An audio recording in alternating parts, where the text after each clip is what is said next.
Pregnant అయిన నర్మద వల్లి చేస్తున్న కుట్రని తెలుసుకొని షాక్ అయిన వేదవతి. నిజంగానే వేదవతికి వల్లి చేసిన కుట్ర తెలిసిపోనుందా? నర్మద ప్రెగ్నెంట్ అయ్యిందా? అసలు ఏం జరిగింది అనేది ఈ వీడియోలో తెలుసుకుందాం. ఇక వల్లికి ప్రేమ ధీరజ్ మాటలు అయితే అనుమానం వచ్చి సుకన్యతో ఇలా అంటూ ఉంటుంది. ఏమే సుక్కు, వాళ్ళకి లాటరీలో 10 లక్షలు వచ్చాయంటే నీకేమన్నా నమ్మబుద్ధి కావుతుందా?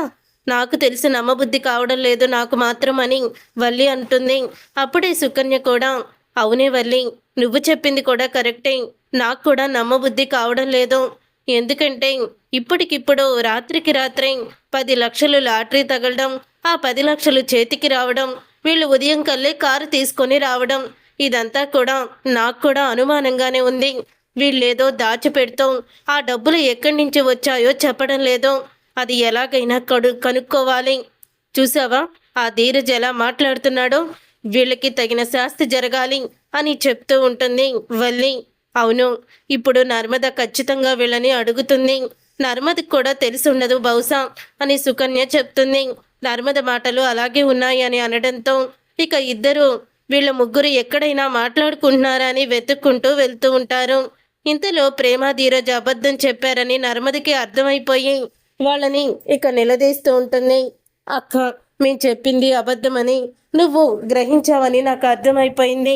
ఇప్పుడు నిజం చెప్తామక్క అని జరిగిందంతా చెప్పుతూ ఉంటుంది. అలా జరిగిందంతా చెప్పేటప్పుడే అక్కడికి వల్లి అలాగే సుకన్య అయితే వస్తారు.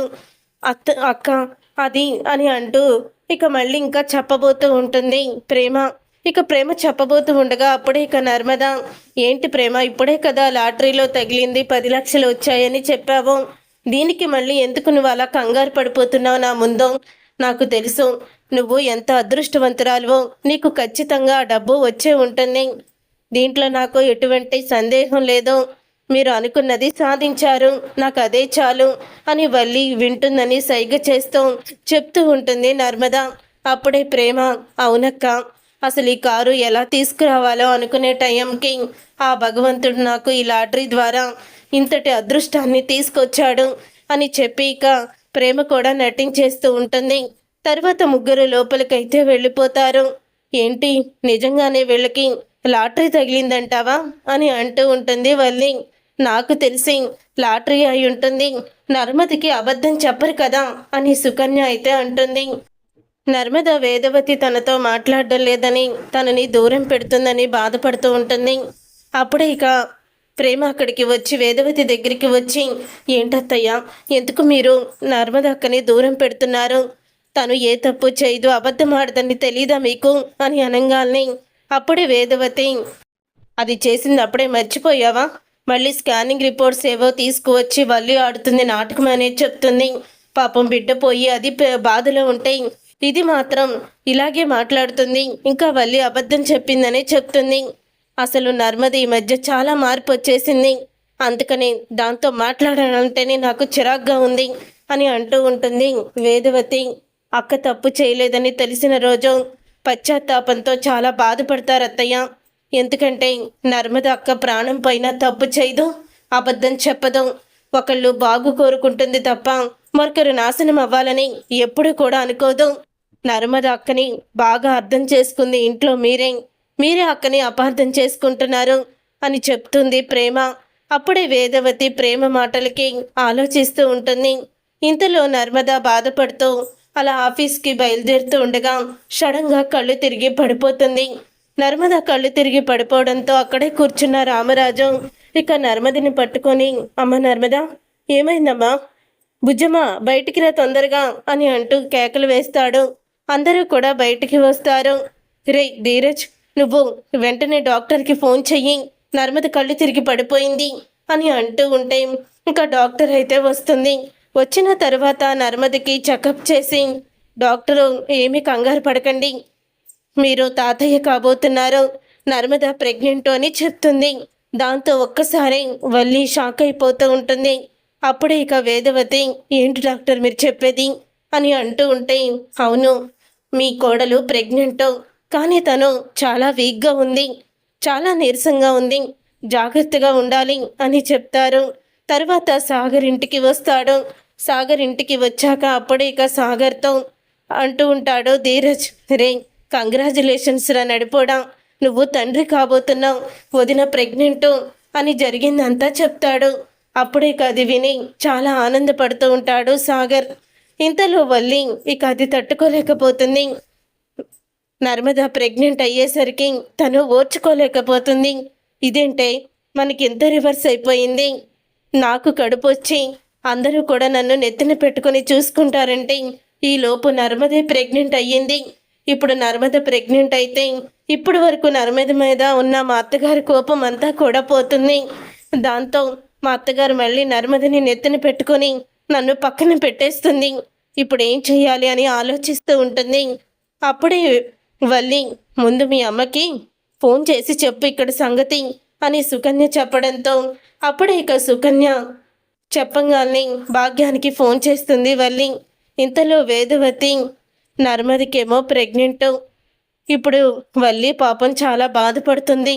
ఎందుకంటే తనకి ప్రెగ్నెంట్ పోయింది కదా, ఒకవేళ ప్రెగ్నెంట్ ఉంటుంటే తను సంతోషంగా ఉండేదాన్నని అనుకుంటూ ఉంటుంది. వెళ్ళి తనని ఓదారుద్దాము అని లోపలికి వెళ్ళబోతూ ఉంటుంది వేదవతి.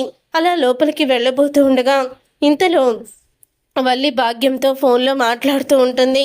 అమ్మోయ్, నీకు ఒక విషయం చెప్పాలి అని గట్టిగా ఇక మాట్లాడుతూ ఉంటుంది. అయిపోయింది, అంతా అయిపోయింది అని అంటుంది. ఏంటే కొంపదీసి నీకు ప్రెగ్నెంట్ కాదని డాక్టర్ చేత మనం నాటకం ఆడించామన్న విషయం ఆ నర్మద కనిపెట్టేసిందా? నేను ముందు నుంచేనే చెప్తున్నాను, పడుకున్న సింహాన్ని కొట్టి మరీ లేపుతున్నావు. ఆ నర్మద మామూలుది కాదు, మొత్తం తవ్వుకుంటా వస్తుంది అని. కానీ నువ్వు మాత్రం నా మాట వినలేదు అని అనగానే, ఆపవే అమ్మ, నేను చెప్పేదేంటి, నువ్వు అనేదేంటి? నేను మాట్లాడుతుంది నా కడుపు గురించి కాదు, ఆ నర్మద గురించి. నర్మద ప్రెగ్నెంట్ అంట.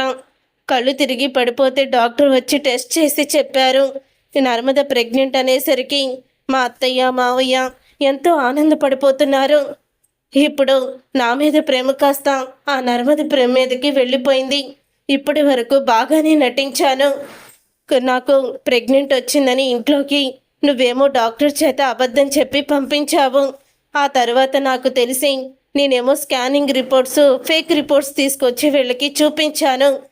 ఆ తర్వాత నన్ను అనుమానించి నర్మద హాస్పిటల్కి తీసుకువెళ్తుంటే ఈ సుక్కు ఆటో వేసుకోవచ్చి మమ్మల్ని గుద్దినట్టు నాటకమాడి నా ప్రెగ్నెంట్ పోయిందని, దానికి కారణం నర్మద తీసుకువెళ్ళడం వల్లేనని మా అత్తయ్య గారు అపార్థం చేసుకునేలాగా అందరూ కూడా నర్మదని తిట్టుకునేలాగా చేశాను.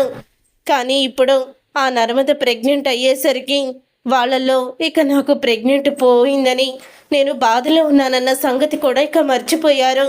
ఆ నర్మద వల్ల ఇంటికి వారసుడు వస్తున్నాడని ఇక ఇద్దరు కూడా, మా అత్తగారు మా మామగారు ఇద్దరు కూడా ఆ నర్మదని పొగుడుతున్నారు. అదే నాకు అసలు నచ్చడం లేదమ్మా. ఈ ఇంటికి నేను ఒక్కదాన్నే కోడలుగా ఉండాలి. ఆ ప్రేమ నర్మద ఇద్దరు కూడా బయటికి పోవాలి. ఇంటి పెత్తనం, అక్కడ మిల్లు పెత్తనం అంతా నా చేతుల్లోకి రావాలి. ఇదంతా చెయ్యాలనుకుంటే ఈరోజు నాకు 2 షాకులు తగిలాయి. అదుగో ఆ ప్రేమ ధీరజ్ ఇద్దరు 10 లక్షల లాటరీ తగిలిందంట.